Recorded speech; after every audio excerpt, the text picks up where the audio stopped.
पहुंच गया।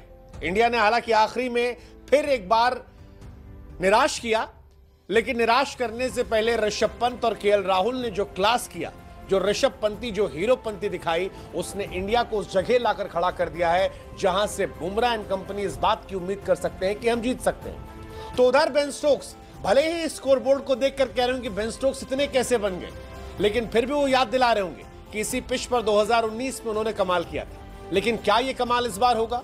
क्या 5वें दिन प्रसिद्ध कृष्णा, मोहम्मद सिराज, रविंद्र जडेजा, शार्दुल ठाकुर, बुमराह की लीडरशिप में इंग्लैंड को तहस नहस करेगी, या बेसबॉल वाले एक नया इतिहास रचेंगे? क्योंकि जितने रन इंग्लैंड को बनाने हैं वो रन हिस्ट्री में इंग्लैंड ने कभी बनाए नहीं।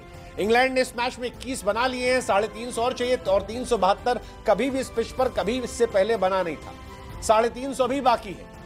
मामला जो है वो टाइट है, 10 विकेट पूरे हैं। मुझे ऐसा नहीं लगता कि ये मैच ड्रॉ हो सकता है।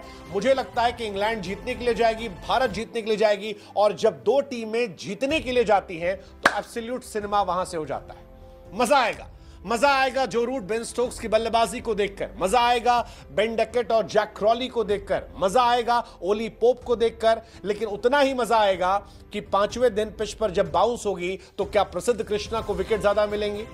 मजा आएगा यह देखकर कि जसप्रीत बुमराह इस बार कितना कहर बर पाते हैं। मजा आएगा इस बात देखकर कि डीएसपी सिराज या किसी को अरेस्ट कर पाते हैं। मजा आएगा इस बात को देखकर भी कि क्या शार्दुल ठाकुर से गेंदबाजी करवाई जाती है या फिर उन्हें बाहर बिठा दिया जाता है कि भाई साहब आप सिर्फ टीम का हिस्सा हैं। लेकिन जो कुछ होगा वो मजा आएगा, और मजे के साथ इतिहास बनेगा। इतिहास या तो इस बात का कि इंग्लैंड इस पिच पर सबसे बड़ा स्कोर चेस करेगी, या इतिहास इस बात का कि शुभमन गिल की अगुवाई में इंडिया पहली टेस्ट मैच में पहली जीत फतेह करेगी। मजा आएगा। मजा करुण नायर को नहीं आया होगा, क्योंकि करुण नायर ने कहा था dear cricket give me a second chance, एक मौका दे दो। वो एक मौका मिला 2 पारियों में, लेकिन पहली पारी में 0, दूसरी पारी में 20। उनके लिए थोड़ा आपको लग सकता है कि यार अच्छा कमबैक नहीं था, वैसे ही जैसे आपको इंडिया के लिए लगता है।